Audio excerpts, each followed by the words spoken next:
video, pag-uusapan natin kung ano-ano kaya yung mga patok na mga dapat natin inenegosyo sa loob ng isang sari-sari store.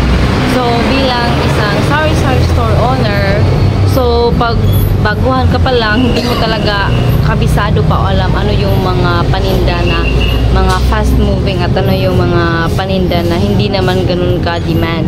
So maybe mga 1 month, 2 months sa pagtitinda mo, dun mo pa lang mapapansin or madidiscover kung ano pa talaga ang kinakailangan ng mga tao, yung mga hinahanap palagi. So pag ano doon, magkaroon ka na ng idea, yun yung dapat na uunahin mo talaga at paglaanan mo talaga. So, kunyari, sa amin, no, sa ilang buwan na namin na pagbubukas dito, na obserbahan namin na hindi man talaga yung mga bigas, yung mga other grocery items na yung kailangan talaga ng mga tao. So, yun, dun ka. Hindi ko sinasabi na dun ka mag-focus, pero paglaanan mo talaga yan ng malaki-laking budget kasi dun ka kikita eh. Tapos yung ibang mga items, supporting na lang. At saka isa din sa mga tips na dapat nating anuhin, yung tingnan mo yung competitor mo, lalo pat kung marami kayong na mga store sa isang area, no? So tingnan mo, obserbahan mo yung mga hinahanap palagi ng mga tao na sa tingin mo wala sa competitor mo.